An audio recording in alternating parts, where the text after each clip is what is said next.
Students कैसे हैं सब लोग। आशा करते हैं कि आप लोग बहुत अच्छे होंगे। चलिए तो स्टूडेंट शुरू करते हैं चैप्टर 3 क्लास 10th दो चर वाले रैखिक समीकरण युग्म। ये चैप्टर का नाम हो गया आप लोगों का। सबसे पहले समझते हैं दो चर वाले युगपत रैखिक समीकरण क्या होता है। सिमल्टेनियस लीनियर इक्वेशंस इन टू वेरिएबल्स इसको अंग्रेजी में कहते हैं। कह रहा है कि यदि दो अज्ञात राशियों x तथा y में दो रैखिक समीकरण दिए जाएं तब उन्हें दो चर वाले युगपत रैखिक समीकरण कहा जाता है। दो अज्ञात राशि होना चाहिए x तथा y। अज्ञात का मतलब जिसका वैल्यू नहीं जानते हैं, x और y का मान हम नहीं जानते हैं, इसीलिए x y को मैथ में अज्ञात राशि बोला जाता है। अ का मतलब न, ज्ञात का मतलब मालूम। जिसका मान मालूम न हो उसको अज्ञात राशि कहा जाता है। तो हमारे पास x और y दो क्या है, अज्ञात राशि, और दोनों अज्ञात राशि में हमें दो रैखिक समीकरण दिए जाएंगे तब तो उनको दो चर वाले रैखिक युगपत समीकरण कहा जाएगा। जैसे अभी आप देख पा रहे होंगे 2x + 3y = 19, 3x + 4y = 26। यहाँ x तथा y दो अज्ञात राशि हो गई और दो रैखिक समीकरण है। x y का पावर 1 है इसलिए इसको रैखिक समीकरण कहेंगे। और युगपत इसीलिए क्योंकि यह जोड़ा में दिया गया है। कैसे में दिया गया है, जोड़ा में दिया गया है। मतलब समीकरणों की संख्या कितनी है, 2। ये है आपका समीकरण नंबर 1 और ये है आपका समीकरण नंबर 2, इसीलिए इसका नाम हो गया युगपत। युगपत का मतलब समीकरणों की संख्या 2 है। और दूसरा उदाहरण देख सकते हैं यहाँ पर 3x + 4y = 10, ये है आपका समीकरण नंबर 1। एंड 5x - 3y = 12, 12, ये है आपका समीकरण 2। तो ये आपका हो गया दो चर वाले रैखिक समीकरण युग्म या युगपत रैखिक समीकरण भी इसको आप कह सकते हैं। युगपत रैखिक समीकरण कहिए या दो चर वाले रैखिक समीकरण युग्म कहिए, सब बात बराबर है। चलिए तो आगे देखते हैं युगपत समीकरण का हल क्या होता है, यानी कि सॉल्यूशन क्या होता है। युगपत समीकरण का सॉल्यूशन क्या होता है, तो परिभाषा है युगपत समीकरण को हल करने का अर्थ यह होता है कि युगपत समीकरण को हल करने का अर्थ यह होता है कि अज्ञात राशियां x तथा y के उन वास्तविक मानों को निकालना जिनके लिए दोनों रैखिक समीकरण एक साथ संतुष्ट हो जाए। चलिए कहा कि युगपत समीकरण का हल क्या होता है। देखिए युगपत समीकरण को हल करने का मतलब यह होता है कि जो दो गो अज्ञात राशि x तथा y है उनके ऐसे वास्तविक मान रियल वैल्यूज को हम लोग निकालते हैं, प्राप्त करते हैं, ज्ञात करते हैं, जिससे दोनों रैखिक समीकरण एक साथ संतुष्ट होना चाहिए। अब संतुष्ट होने का मतलब क्या होता है इसको आप लोग देख सकते हैं। देखिए x + y = 5, 2x + 5y = 16। यहाँ पे हमारे पास दो चर वाले रैखिक समीकरण युग्म दिए गए हैं। अब यहाँ पर x का मान बगल में दे रखा है 3 और y का मान दे रखा है 2 और लिखा हुआ है इसका हल है। इसका मतलब हुआ कि x का मान 3 और y का मान 2 जो है दोनों समीकरणों को एक साथ क्या करेगा बच्चों, संतुष्ट करेगा। अब कहिएगा सर संतुष्ट करा के बताइए, बिल्कुल बताएंगे संतुष्ट करा के। पहला समीकरण है x + y = 5। क्या है बच्चों, पहला समीकरण x + y = 5 है। तो यहाँ पर आपको लिखकर मैं बताता हूँ x + y = 5, ठीक है। अब x का वैल्यू दे रखा है 3 तो x के जगह 3 डाल दीजिए, y के जगह दे रखा है 2 तो y का वैल्यू 2 डाल दीजिए, बराबर 5 पहले से दे रखा है। अब 3 में 2 जोड़िएगा तो 5 पाइएगा और बराबर के बाद भी 5 है, 5 तो 5 के बराबर होगा। यही है संतुष्ट करने का मतलब लिखेंगे कि संतुष्ट किया, x और y का मान जो है पहले समीकरण को संतुष्ट किया। अब दूसरा समीकरण है हमारे पास 2x + 5y = 16। 2x + 5y = 16, इसको लिखिए 2x + 5y = 16। अब इसमें भी x का वैल्यू हम वही बैठाएंगे x का वैल्यू दे रखा है 3, देख लीजिए यहाँ पर x का वैल्यू 3 दे रखा है, y का वैल्यू 2 दे रखा है। तो y का वैल्यू 2 इस समीकरण में भी बैठाना है। तो चलिए 2 और x का मान बैठाएंगे 3 + 5 एंड y का मान बैठाएंगे 2 बराबर 16 क्वेश्चन में दे रखा है। 2 × 3 6 होगा प्यारे बच्चों, 5 × 2 10 होगा बराबर 16, 6 में 10 जोड़ेंगे तो 16 बराबर 16। यहाँ भी संतुष्ट किया, संतुष्ट किया। तो संतुष्ट करने का मतलब होता है LHS RHS बराबर हो जाए, दोनों पक्ष बराबर हो जाए। LHS 16 तो RHS 16, LHS 5 तो RHS 5। यानी कि हम यहाँ पर देखते हैं कि x का मान 3 और y का मान 2 दोनों समीकरणों को एक साथ संतुष्ट कर रहा है। इसका मतलब हम कहेंगे कि x का मान 3 y का मान 2 इस समीकरण का हल है। अब आप लोगों को यहाँ पर मेनली सीखना इस चैप्टर में ये है कि आखिर इन समीकरणों को हम कैसे हल करेंगे और कैसे ये x का मान 3 निकालेंगे, कैसे हम y का मान 2 निकालेंगे, इसको ज्ञात कैसे किया जाएगा। यहाँ तो डायरेक्ट आपको बताया गया कि यह हल है, बट इसको हम लोग सोल्व करके अपने से कैसे x का मान और y का मान निकालेंगे, मेनली यही है इस चैप्टर में आप लोगों को सीखना। चलिए तो तीसरा टॉपिक देखते हैं। टॉपिक नंबर 3 है युगपत समीकरणों को हल करने की 6 यानी कि 6 विधियां हैं। आपको मेनली तीसरे चैप्टर में 10th के बच्चों, आपको ना 10th क्लास के जितने भी स्टूडेंट्स गौर से सुनिएगा, चैप्टर 3 का आपका मेन टॉपिक यही है कि युगपत समीकरणों को हल करने की 6 विधियां हैं। यानी एक ही समीकरण को आप चाहें तो 6 तरीका से सोल्व करके उसका मान x तथा y का प्राप्त कर सकते हैं। तो जरा पहले तो नाम जानिए कौन कौन सा तरीका आपको सीखना है। सबसे पहला है तुलनात्मक विधि, इसको अंग्रेजी में बाई कंपैरिजन कहा जाएगा। बाई कंपैरिजन कहा जाएगा मतलब तुलनात्मक विधि के द्वारा आपको युगपत समीकरणों को हल करना है। ठीक है, एक विधि ये हो गया। दूसरा विधि है प्रतिस्थापन विधि, ठीक है, जिसको अंग्रेजी में बाई सब्स्टिट्यूशन कहा जाएगा प्यारे बच्चों। तीसरा है लुप्तीकरण विधि, जिसको अंग्रेजी में बाई एलिमिनेशन कहा जाएगा। एंड चौथा मेथड है वज्र गुणन विधि, जिसको अंग्रेजी में बाई क्रॉस मल्टीप्लिकेशन कहा जाएगा। एंड छठा है अनुपात निर्णय विधि, by ratio determination method. And last है आलेखीय विधि, बाई ग्राफिकल सॉल्यूशन। चलिए हम थोड़ा थोड़ा इसके बारे में बता देते हैं कि तुलनात्मक विधि में क्या करना होता है। इसमें क्या है, दिए गए दोनों समीकरणों से आप x का मान निकाल लें और दोनों को आपस में बराबर करके सोल्व करेंगे तो y का मान मिल जाएगा। y का मान किसी भी समीकरण में रख दीजिएगा तो आपको x का मान मिल जाएगा। ये तुलनात्मक विधि हुआ। चलिए प्रतिस्थापन विधि के बारे में थोड़ा सा बताते हैं। इसमें क्या करना है, पहला समीकरण से x का मान निकाल लेना है और दूसरे समीकरण में डाल देना है।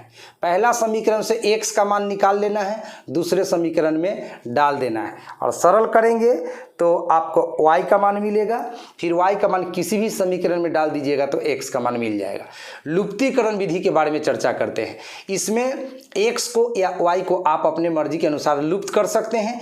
पहला समीकरण में जो x का गुणांक है उससे दूसरे समीकरण में गुना कर दे, दूसरे समीकरण में जो x का गुणांक है उससे पहले समीकरण में गुना कर दे।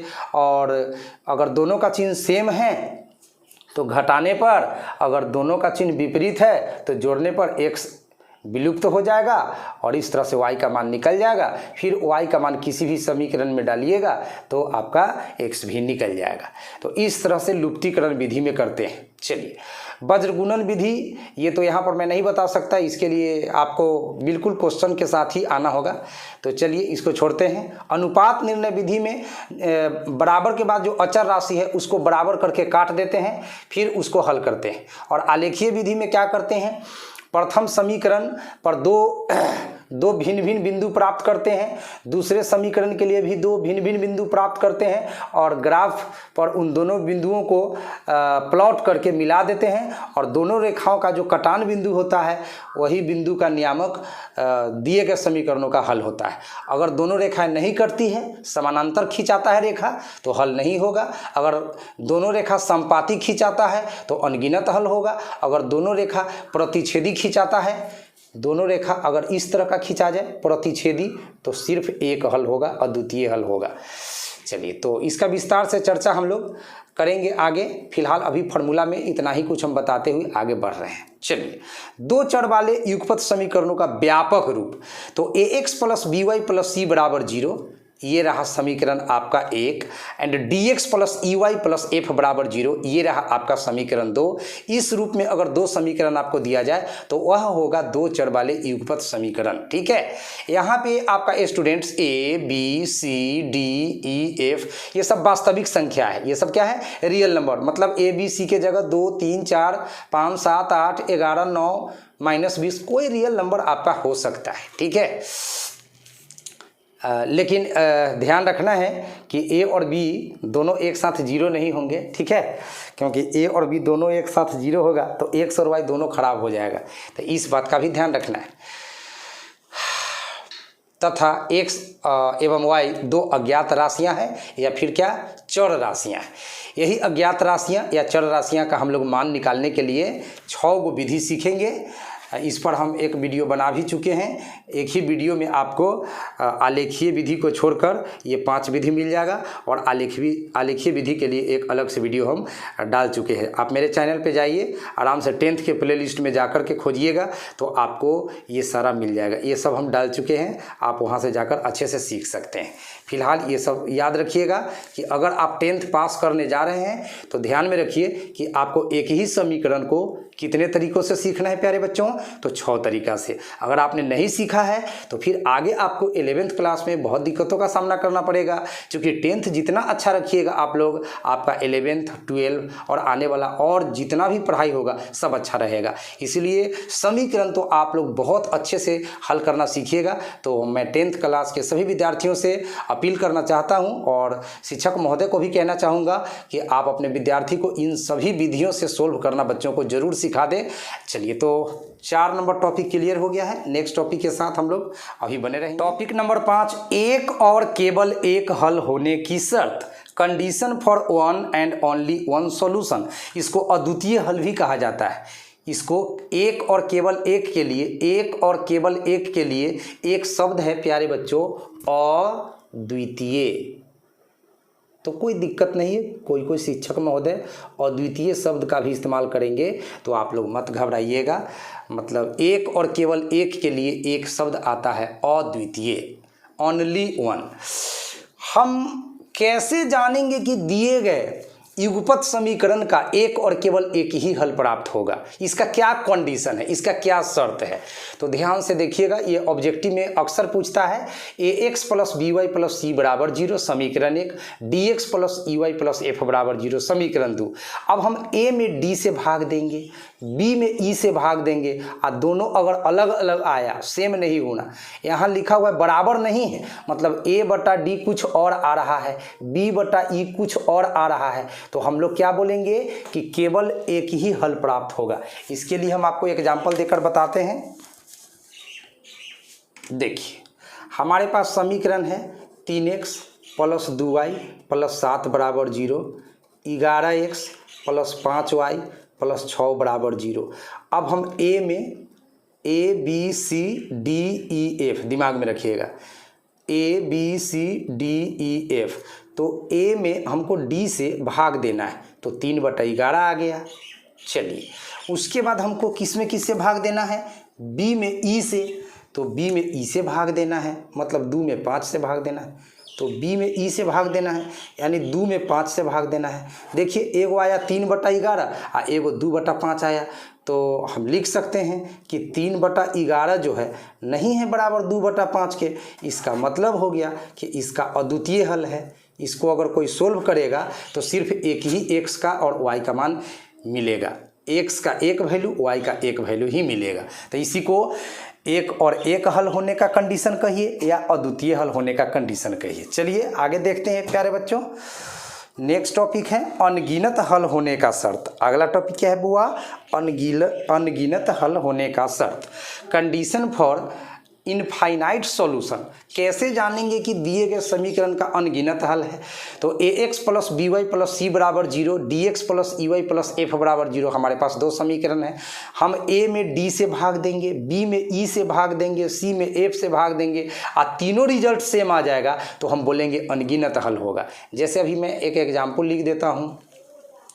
2x प्लस 3y प्लस 4 बराबर 0 and 4x plus 6y plus 8 बराबर 0। अब a में d से भाग देना है, मतलब 2 में 4 से भाग देना है, तो ये कटेगा तो 2 दूना 4, 1/2 आ जाएगा। उसके बाद b में e से भाग देना है तो हमको 3 में 6 से भाग देना पड़ेगा, तो यहाँ भी 3 दूनी 6 कट के 1/2 ही आएगा। और c में f से भाग देना है, इसका मतलब 4 में 8 से भाग देना है, तो 4 में 8 से भाग देंगे बच्चों तो 4 दूनी 8 कट के यहाँ भी 1/2 आया। देख लीजिए तीनों रिजल्ट 1/2 आया। अगर ऐसा सिचुएशन कभी भी आपको मिले तो आप बताना कि ऐसे युगपत समीकरणों का अनगिनत हल होता है। यह अनगिनत हल होने का शर्त होता है। इस स्थिति में अगर ग्राफ खींचिएगा ना तो समपाती रेखाएं प्राप्त होगी। एक रेखा के ऊपर दूसरा रेखा आ जाएगा, दोनों रेखाएं एक ही रेखा पे आ जाएगा, तो इस तरह का ग्राफ प्राप्त होता है। ठीक है। और ऊपर वाला जो कंडीशन था एक और केवल एक हल, इसका ग्राफ ऐसा मिलेगा आपको। इसको ना प्रतिच्छेदी रेखा कहा जाता है। प्रतिच्छेदी रेखा कहा जाता है। प्रतिच्छेदी रेखाएं यानी दो समीकरणों का ग्राफ अगर प्रतिच्छेदी रेखाएं प्राप्त हो, यानी सिर्फ एक बिंदु पर कट रहा हो, तो जान जाइएगा कि एक और केवल एक हल प्राप्त होगा। ठीक है। एंड लास्ट है एक भी हल नहीं होने का शर्त। Condition for no solution. ऐसे भी कुछ युगपत समीकरण होते हैं प्यारे बच्चों जिसका कोई हल ही प्राप्त नहीं होता है। उसका शर्त जानिए। ax plus b y plus c बराबर 0, dx plus e y plus f बराबर 0। अब a में d से भाग देंगे, b में e से भाग देंगे, c में f से भाग देंगे जैसे बताया गया है। लेकिन a/d और b/e तो सेम आ जाएगा, लेकिन c/f सेम नहीं आएगा। तो समझ जाइएगा कि ऐसे समीकरणों का क्या होगा? एक भी हल प्राप्त नहीं होगा। चलिए मैं एग्जाम्पल लिख देता हूँ और उसका ट्रिक भी जान लीजिए। आप देखिए पहला समीकरण लिखते हैं इस तरह से 3x प्लस 4y प्लस 5 = 0। अब क्या करिए, 4 से गुना कर दीजिए इसमें भी और इसमें भी, तो ये 3 चौक 12x हो जाएगा। इसमें भी 4 से गुना करिए तो ये 4 चौक 16y हो जाएगा। और इसमें दूसरा संख्या से गुना कर दीजिए, इसमें 4 से किए ना तो इसमें 7 से गुना कर दीजिए, तो 7 × 5 ये 35 हो गया = 0। ये ट्रिक है। x और y वाला में एक ही नंबर से गुना करिए और अचर पद में कोई दूसरा संख्या से गुना कर दीजिए। अब a/d यानी 3/12, तो ये 3 चौक 12 कटेगा तो 1/4 आएगा। उसके बाद b/e तो 4/16, तो 4/16 एकड़ा काटिएगा तो एहो 1/4 आएगा, तो 2 को बराबर आ गया 1/4 1/4 1/4 1/4। और लास्ट भाग दीजिएगा तो 5/35, तो 5/35 भाग दीजिएगा तो 5 × 7 = 35, ये तो 1/7 आया। इस बार तो बराबर नहीं आया, तो यानी कि इसका एक भी हल नहीं होगा। कोई भी आदमी चाहे कि इसको हल करके x y का मान निकाल दे तो दुनिया का कोई भी इंसान इसको हल नहीं कर सकता है। ठीक है। इस स्थिति में ग्राफ खींचिएगा तो आपको समानांतर रेखाएं प्राप्त होगी, यानी दोनों रेखा का ग्राफ समानांतर होगा, पैरेलल होगा, यानी आपस में कटेगा ही नहीं, पैरेलल। तो ग्राफ पैरेलल हुआ तो एक भी हल नहीं। ग्राफ समपाती हुआ, ग्राफ क्या हुआ बुआ? समपाती हुआ तो अनगिनत हल, और ग्राफ प्रतिच्छेदी हुआ तो एक और केवल एक हल। चलिए तो नेक्स्ट टॉपिक की ओर चलते हैं प्यारे बच्चों। नेक्स्ट 8 नंबर टॉपिक है अविरोधी युग्म किसे कहते हैं या अविरोधी समीकरण किसे कहते हैं। वैसे युगपत रैखिक समीकरण जिनके अद्वितीय यानी कि सिर्फ एक हल प्राप्त हो उसे अविरोधी युग्म कहा जाता है। ऐसे युग्म का ग्राफ प्रतिच्छेदी रेखाएं होती है। इसके लिए शर्त होता है a/d नहीं है बराबर b/e की। अभी तुरंत चर्चा किए थे कि यदि a/b b/e के बराबर नहीं होगा तो सिर्फ एक हल प्राप्त होगा, और सिर्फ एक हल जिन समीकरणों का प्राप्त होता है प्यारे बच्चों उसी का नाम होता है अविरोधी युग्म। इनका ग्राफ अगर खींचा जाए तो प्रतिच्छेदी रेखाएं प्राप्त होंगी। इस तरह का आपको ग्राफ मिलेगा। इसी को प्रतिच्छेदी रेखाएं कहते हैं। क्या कहते हैं बुआ? प्रतिच्छेदी, जो एक बिंदु पर कट जाए। चलिए, तो अविरोधी समीकरण का मतलब समझ गए आप लोग, जिनका सिर्फ एक हल प्राप्त हो। अब आइए आश्रित युग्म किसे कहते हैं? वैसे युगपत रैखिक समीकरण जिनके अनगिनत हल प्राप्त हो, एक नहीं, दो नहीं, तीन नहीं, 5 नहीं, 10 नहीं, 1000 नहीं, पूरे अनगिनत, गिनती नहीं की जा सकती है, इतने सॉल्यूशन प्राप्त होंगे आपको। तो ऐसे समीकरण को आश्रित युग्म या आश्रित समीकरण कहा जाता है। ऐसे युग्म का ग्राफ समपाती रेखाएं होती है। इसके लिए शर्त है कि a/d बराबर b/e बराबर c/f। समपाती का मतलब समझिए, एक लाइन हो गया, खींच दिया आप, पहला समीकरण से उसका ग्राफ खींचे तो एक सरल रेखा प्राप्त हुआ। अब दूसरा समीकरण का ग्राफ खींचिएगा तो भी इसी पे आएगा, यानी एक लाइन के ऊपर दूसरा लाइन चढ़ जाएगा। तो समझ जाइए कि ये है आपका समपाती रेखाएं।